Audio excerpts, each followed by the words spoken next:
સલામુઅલૈકુમ. ધોરણ 12 વિષય નામાના મૂળતત્વ ભાગ 1, જેનો પ્રકરણ 5નો પ્રશ્ન નંબર 4નો ત્રીજો દાખલો. રકમ વાંચીશું. એ અને બી 2:3ના પ્રમાણમાં નફો નુકસાન વહેંચતા ભાગીદારો છે. તેઓ સીને નવા ભાગીદાર તરીકે દાખલ કરે છે. સી તેના ભાગની પાઘડી અને મૂડી પેટે અનુક્રમે 40,000 અને 60,000 રોકડા લાવે છે. સીના પ્રવેશ વખતે એ અને બીના પાકા સરવૈયામાં પાઘડી 30,000થી દર્શાવેલ છે. ત્રણેય ભાગીદારોનું નવું નફા નુકસાનનું પ્રમાણ 3:5:2 નક્કી કરવામાં આવ્યું. અહીં આપણે જે મુદ્દાઓ ખાસ ધ્યાનમાં લેવાના છે તે છે ભાગીદારનું જૂનું પ્રમાણ, એ અને બીનું જૂનું પ્રમાણ. તો જૂનું પ્રમાણ આપણે ચોપડામાં લખી દઈશું. એ અને બીનું જૂનું પ્રમાણ 2:3 એટલે કુલ ભાગ 5. બીજી બાબત ધ્યાનમાં લેવાની છે તે છે નવું પ્રમાણ. ભાગીદારોનું નવું પ્રમાણ આપેલું છે 3:5:2. તો તેને પણ આપણે બુકમાં લખી દઈશું. એ બી અને સીનું નવું પ્રમાણ 3:5:2 એટલે કુલ ભાગ થયા 10. હવે એના ઉપરથી આપણે ત્યાગનું પ્રમાણ શોધીશું, કારણ કે સી તેના ભાગની પાઘડી 40,000 અને મૂડી પેટે 60,000 રોકડા લાવે છે. તો મૂડી 60,000 અને પાઘડી 40,000 એટલે ટોટલ 1,00,000 રૂપિયા રોકડમાં લાવે છે. આ 1,00,000 રોકડની તમારે નોંધ કરવાની રહેશે. ઉપરાંત આ 40,000 રૂપિયા જે પાઘડીના પ્રીમિયમ પેટે લાવે છે, તો એ પાઘડીના પ્રીમિયમની તમારે વહેંચણી જૂના ભાગીદારોને ત્યાગના પ્રમાણમાં કરવાની રહેશે. એટલે તમારે શોધવું પડશે ત્યાગનું પ્રમાણ. ત્યાગનું પ્રમાણ શોધ્યા બાદ આ 40,000ની વહેંચણી જૂના ભાગીદારોને ત્યાગના પ્રમાણમાં કરવાની રહેશે. ત્યારબાદ જે અગત્યની બાબત છે તે છે પાકા સરવૈયામાં જે જૂની પાઘડી 30,000થી દર્શાવેલી છે તે. તો એ 30,000 પાઘડી જે છે તે તમારે જૂના ભાગીદારોને જૂના પ્રમાણમાં વહેંચવાની. જે પાકા સરવૈયામાં દર્શાવી છે તે જૂના પ્રમાણમાં વહેંચાશે અને જે 40,000 રૂપિયા પાઘડી છે તે ત્યાગના પ્રમાણમાં વહેંચાશે. સૌથી પહેલાં તો આપણે જે જૂની પાઘડી છે તેની માંડી વાળવાની નોંધ કરી દેવાની. તો તેની નોંધ આપણે પ્રથમ કરી દઈશું. તો નોંધ કરી દઈએ. પ્રથમ નોંધ, પાઘડી અદૃશ્ય મિલકત છે. મિલકત જ્યારે ઊભી કરવાની હોય ત્યારે ખાતું તેનું ઉધાર થાય છે. અહીંયા તેનું ખાતું જમા કરીશું અને તે પાઘડીની વહેંચણી કોને કરવાની છે? તો જૂના ભાગીદારોને જૂના પ્રમાણમાં કરવાની છે. એટલે આપણે નોંધ લખીશું એના મૂડી ખાતે ઉધાર. જૂનું પ્રમાણ કેટલું છે તેનું? 2/5. બીના મૂડી ખાતે ઉધાર, તેનું જૂનું પ્રમાણ 3/5 છે. તે પાઘડી ખાતે. આ કઈ પાઘડી છે? જે કાચા જ સરવૈયામાં દર્શાવેલી છે તે પાઘડી છે. તો તેને માંડી વાળવાની છે અને જૂના ભાગીદારને જૂના પ્રમાણમાં માંડી વાળવાની રહેશે. આ પાઘડીની કિંમત તમને 30,000 રૂપિયા આપી છે. એ 30,000ની તમારે વહેંચણી કરવાની છે. કુલ 30,000 એને 2/5 ભાગે વહેંચણી કરીશું. તો 30,000 ગુણ્યા 2/5 એટલે થયા 12,000. 12,000 રૂપિયા એના મૂડી ખાતે ઉધાર થશે. બાકી રહ્યા 18,000 રૂપિયા તે બીના મૂડી ખાતે ઉધાર થશે. તો આ રીતે જૂની પાઘડી માંડી વાળવાની બાબત જે લખીશું, જૂની પાઘડી જૂના ભાગીદારોને જૂના પ્રમાણમાં માંડી વાળી તેને. આ એક આમનોંધ થઈ ગઈ એટલે જૂની પાઘડીનો હિસાબ પૂરો થયો. હવે જે બાબત આવે છે તે સી પાઘડી પેટે અને મૂડી પેટે જે રોકડ લાવે છે તેની નોંધ કરી દઈશું. તો તેની નોંધ લખીશું 2 નંબર પર. રોકડ ખાતે ઉધાર. ટોટલ 1 લાખ રૂપિયા રોકડમાં સી લાવે છે. તે સીના મૂડી ખાતે મૂડી પેટે તે કેટલા રૂપિયા લાવે છે? 60,000 રોકડા લાવે છે. અનુક્રમે આપેલું હોય એટલે પાઘડીની પ્રથમ રકમ અને મૂડીની બીજી રકમ. તો મૂડી પેટે 60,000 લાવે છે અને પાઘડીનું પ્રીમિયમ કેટલું લાવે છે? તો તે લખીશું તે પાઘડીના પ્રીમિયમ ખાતે કેટલા રૂપિયા ગણાશે? તો પાઘડીના પ્રીમિયમના 40,000 રૂપિયા. બાબતે જે સી તેના ભાગની પાઘડી પેટે તથા મૂડી પેટે રોકડ લાવ્યો તેના. આ બીજી આમ નોંધ થઈ ગઈ. હવે જે પાઘડીનું પ્રીમિયમ છે તેની વહેંચણી કરવાની છે. પાઘડીનું પ્રીમિયમ 40,000 રૂપિયા છે. આ પાઘડીનું પ્રીમિયમ તમારે જૂના ભાગીદારોને ત્યાગના પ્રમાણમાં વહેંચવાનું છે, એટલે તમારે ત્યાગ શોધવું પડશે. ત્યાગનું સૂત્ર તમને આવડે છે, ત્યાગ શોધતા પણ તમને આવડે છે. ત્યાગનું પ્રમાણ બરાબર જૂનો ભાગ માઇનસ નવો ભાગ. એનો ત્યાગ શોધવો હોય તો જૂનો ભાગ છે 2/5, બીનો ત્યાગ શોધવા માટે નવો ભાગ છે 3/10. છેદ સરખા કરવા પડશે તો 5 દૂની 10 એટલે 2થી લસા આપવું પડશે અને 10 એકા 10. તો છેદમાં થઈ ગયા 5 દૂની 10 અને 10 એકા 10. જ્યારે છેદમાં આપણે ગુણાકાર આપીએ છીએ તો અંશમાં પણ આપવું પડશે તો 2 દૂની 4 અને 3 એકા 3 4 - 3 એટલે 1/10. ત્યાગનું સૂત્ર છે ધનમાં જવાબ આવ્યો છે એટલે ત્યાગ જ કહેવાશે. એ રીતે બીનો ત્યાગ શોધીશું. અહીંયા પણ છેદ સરખા કરવા પડશે. 5ને 2થી અને 10ને 1થી લસા આપીશું. છેદમાં 10 લખી દઈએ. 2 તાલી 6 - 5 એકા 5 તો 6માંથી 5 જાય તો પણ 1/10. અહીંયા પણ ધનમાં જવાબ આવ્યો. ત્યાગનું સૂત્ર છે એટલે ત્યાગ જ કહેવાશે. માટે એ અને બીનું ત્યાગનું પ્રમાણ આવ્યું 1:1 એટલે કે જે પાઘડી છે તે સરખા હિસ્સે પાઘડીનું પ્રીમિયમ વહેંચાશે. પાઘડીનું પ્રીમિયમ કેટલું છે? તો પાઘડીનું પ્રીમિયમ 40,000 રૂપિયા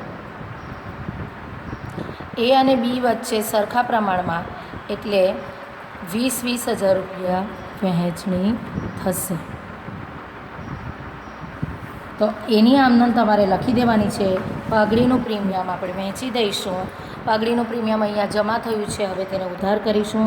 તો પાઘડીના પ્રીમિયમ ખાતે ઉધાર 40,000 રૂપિયા તે જૂના ભાગીદારોને ત્યાગના પ્રમાણમાં વહેંચવાનું છે. તો લખીશું તે એના મૂડી ખાતે સરખા પ્રમાણમાં વહેંચણી છે એટલે 20,000 રૂપિયા વહેંચણી થશે. તે બીના મૂડી ખાતે 20,000 રૂપિયા. બાબત જે લખી દેવાની. સીએ લાવેલ પાઘડી જૂના ભાગીદારોને ત્યાગના પ્રમાણમાં વહેંચી તેને. એટલે આ રકમ જૂના ભાગીદારોને ત્યાગના પ્રમાણમાં મૂડી ખાતામાં જમા મળશે. આ ત્રણેય આમનોંધ તમારી પૂર્ણ થાય છે. કુલ સરવાળો કરી દેવાનો છે અને આ દાખલો તમારો પૂરો થાય છે. મુખ્ય તમારે શું ધ્યાનમાં લેવાનું છે પાઘડીના ચેપ્ટર પાઘડીની આ હિસાબી અસરોમાં? તો જો તમારા પાકા સરવૈયામાં એટલે કે પેઢીના ચોપડે જૂની પાઘડી હોય તો તે જૂના ભાગીદારોને જૂના પ્રમાણમાં માંડી વાળવાની રહેશે જૂના ભાગીદારોના મૂડી ખાતે. બીજી આમનોંધ તમારી હોય તો જે નવો ભાગીદાર પાઘડીનું પ્રીમિયમ લાવે છે અને મૂડી પેટે રકમ લાવે છે તેની નોંધ હોય છે. ત્રીજી આમનોંધ પાઘડીનું પ્રીમિયમ જૂના ભાગીદારોને ત્યાગના પ્રમાણમાં વહેંચણી કરો તેની. અને આ સિવાય એક વધારાની આમનોંધ હોઈ શકે કે આ ભાગીદારો જે છે ત્યાગની પ્રમાણમાં જે પાઘડીનું પ્રીમિયમ તેમને મળેલું છે તે ઈચ્છે તો પેઢીમાં રાખી મૂકી શકે અથવા ઈચ્છે તો તે પૂર્ણ રૂપે અથવા અંશતઃ રકમ રોકડમાં ઉપાડી જાય તો તેની તમારે આમનોંધ કરવાની હોય. તો તે આમનોંધ આ મુજબ થાય કે એના મૂડી ખાતે ઉધાર, બીના મૂડી ખાતે ઉધાર, તે રોકડ ખાતે, કારણ કે તે સમયે તે પેઢીમાંથી રોકડ સ્વરૂપે જેટલી રકમ પાઘડી પેટે ઉપાડી જશે તો તેની આમનોંધ કરવાની રહેશે. એટલે જ્યારે પણ તમે પ્રવેશ વખતે કે નિવૃત્તિ વખતે હિસાબી અસર પાઘડીની આપશો ત્યારે તમારે આ મુખ્ય 4 આમનોંધ ધ્યાનમાં લેવાની છે અને તેની માટે તમારે ત્યાગનું પ્રમાણ શોધવું જરૂરી છે. કારણ કે પ્રવેશ અને નિવૃત્તિ બંનેમાં જ્યારે પણ જે ભાગીદારને ત્યાગ થાય છે તેણે પાઘડી પેટે રકમ લેવાની થાય છે અને જેને લાભ થાય છે તેણે પાઘડી પેટે રકમ ચૂકવવાની થાય છે. તો ત્યારે તમારે ત્યાગનું પ્રમાણ શોધવું પડે છે અથવા લાભનું પ્રમાણ શોધો તો એ પ્રમાણે તમે ગણતરી કરી શકો છો.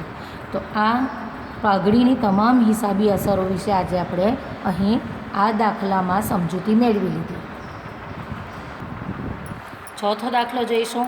PQR 3:2:1 પ્રમાણમાં નફો નુકસાન વહેંચતા ભાગીદારો છે. એટલે PQRનું જૂનું પ્રમાણ 3:2:1 એટલે કુલ ભાગ 6 થશે.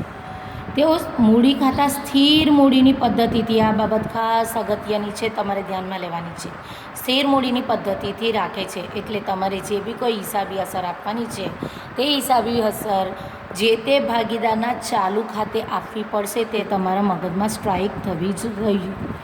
તેઓ એસને નવા ભાગીદાર તરીકે પેઢીમાં દાખલ કરે છે. એસ મૂડી અને પાઘડી પેટે, મૂડી અને પાઘડી પેટે રોકડમાં 50,000, ફર્નિચર 40,000 અને મોટરકાર 60,000 પેઢીમાં લાવે છે. એટલે આ ટોટલ રકમની અંદર મૂડી અને પાઘડી બંનેનો સમાવેશ થાય છે. તે તમારે ધ્યાનમાં લેવાનું છે.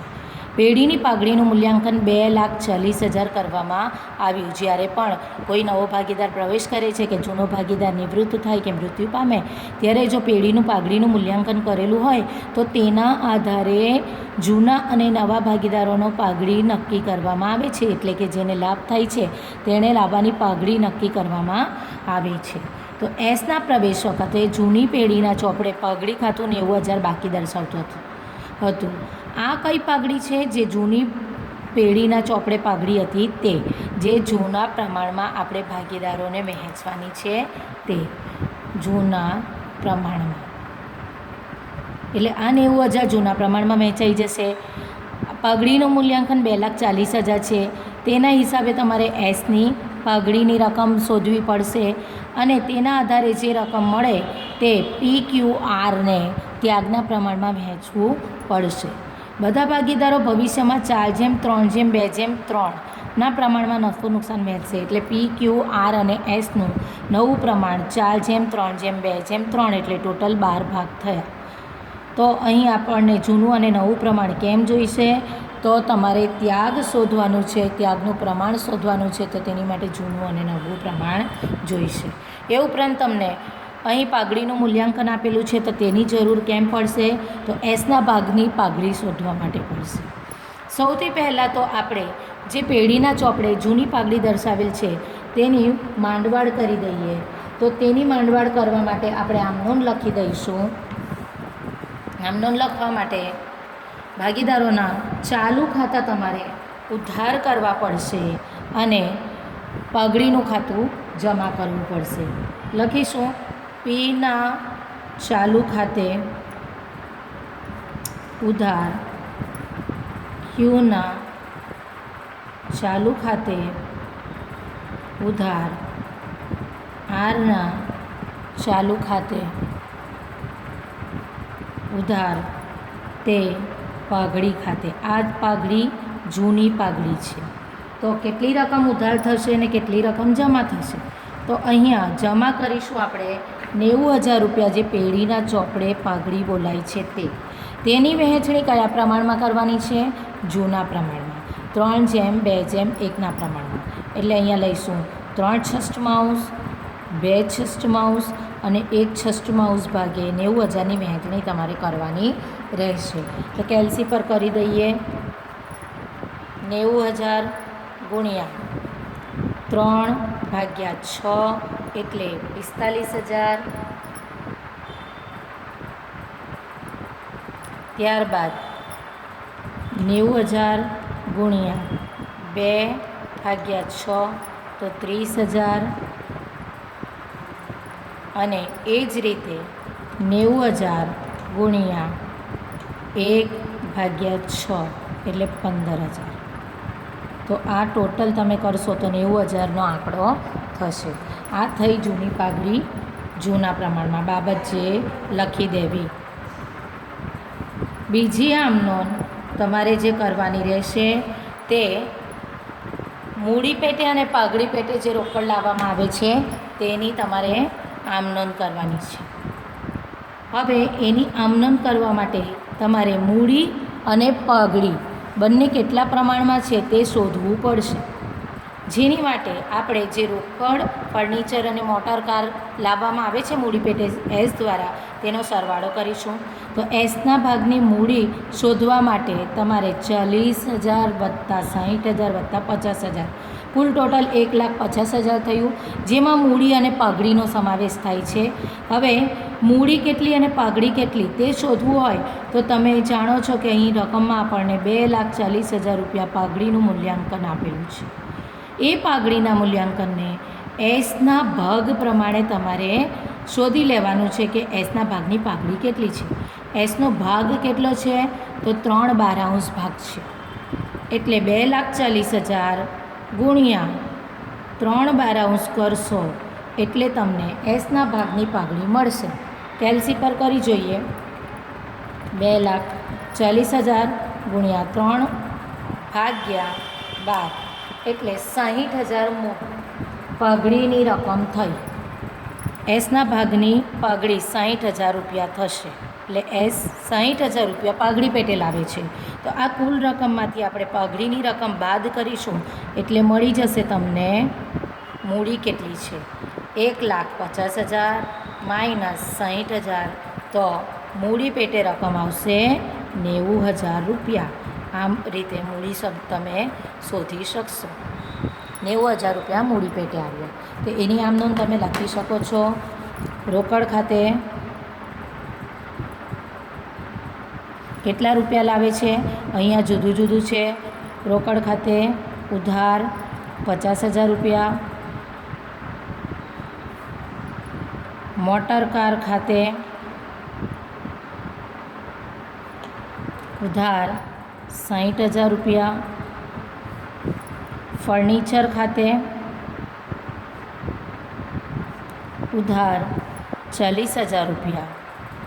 એમાંથી તમારે મૂડી અને પાઘડી છૂટી પાડવાની છે. અહીં એસના મૂડી ખાતે જ અસર અપાશે કારણ કે મૂડી તો તમારે સ્થિર મૂડી ખાતામાં જ દર્શાવવાની છે. તો એસના મૂડી ખાતે કેટલા રૂપિયા આપણે શોધ્યા? મૂડી પેટે 90,000 રૂપિયા. તે પાઘડીના પ્રીમિયમ ખાતે પાઘડીનું પ્રીમિયમ 60,000 રૂપિયા શોધ્યું આપણે. કુલ સરવાળો કરશો તો 1,50,000 અહીંયા પણ થાય છે અને અહીં પણ થાય છે. બાબત જે લખી દેવાની છે કે એસ તેની મૂડી અને પાઘડીના પ્રીમિયમ પેટે રોકડ, મોટર કાર અને ફર્નિચર પેઢીમાં લાવ્યો તેને. ત્યારબાદ હવે ત્રીજી આમનોમ શું કરવાની છે? તો જે પાઘડીનું પ્રીમિયમ છે તેને જૂના ભાગીદારો વચ્ચે ત્યાગના પ્રમાણમાં વહેંચવાનું છે. એટલે ત્યાગનું પ્રમાણ તમારે શોધવું પડશે. તો જૂનું પ્રમાણ અને નવું પ્રમાણ આપણને આપેલ છે. પીનો ત્યાગ શોધવા માટે જૂનું પ્રમાણ લઈશું 3/6 માઇનસ નવું પ્રમાણ 4/12. એ રીતે ક્યુનો જે ભાગ છે તે જૂનો ભાગ છે 2/6 માઇનસ 3/12 અને આરનો જે ભાગ છે તે છે 1/6 માઇનસ 2/12. તેને લસા આપવા માટે 6 દૂની 12થી થશે અને 12ને 1થી. તો તમામમાં 6ને 2થી અને 12ને 1થી લસા આપી દઈશું. એટલે છેદમાં આવી ગયા 12. ઉપર જોઈએ તો 3 દૂની 6 અને 4 એકા 4. એટલે 6માંથી 4 જાય તો 2/12. એ જ રીતે અહીંયા પણ છેદમાં 12, ઉપર 2 દૂની 4, 3 એકા 3 એટલે 1/12. અને આરનો ત્યાગ શોધીએ તો 2 એકા 2 માઇનસ 2 એકા 2 છેદમાં 12 તો 0. એટલે અહીંયા પી અને ક્યુને ત્યાગ થાય છે, જ્યારે આરને નથી ત્યાગ કે નથી લાભ. તો અહીંયા લખીશું આપણે ક્યુ પી અને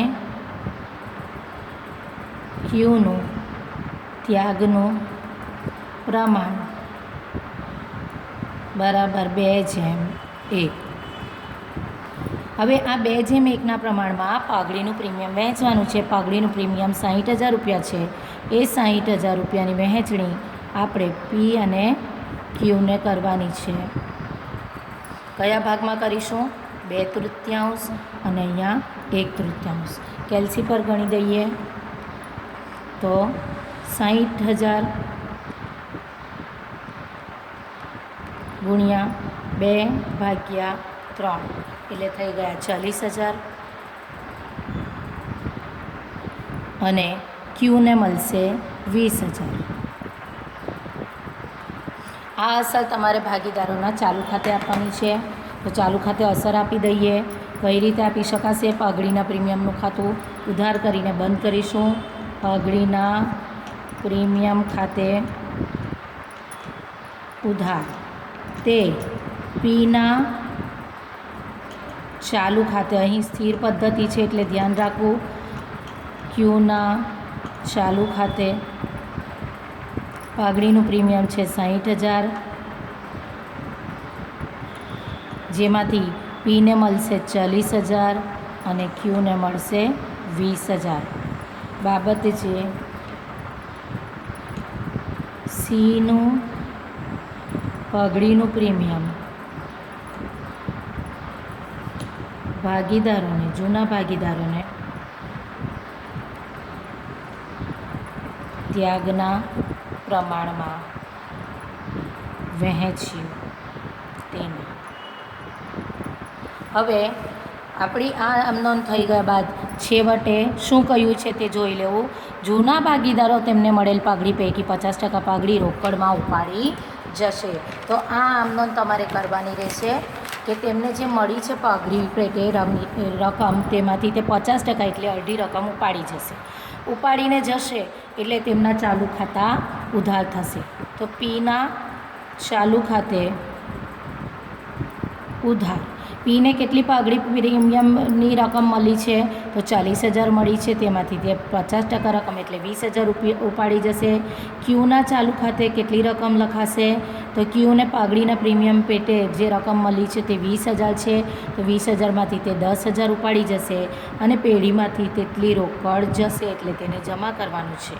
એટલે આ જે આમનોંધ આપણી બાકી રહેતી હતી એક પાઘડીની હિસાબી અસરમાં, તે આપણે આજે જોઈ લીધી. લખીશું બાબત જે ભાગીદારો પાઘડીના પ્રીમિયમ પૈકી 50% રકમ રોકડમાં ઉપાડી ગયા તેના.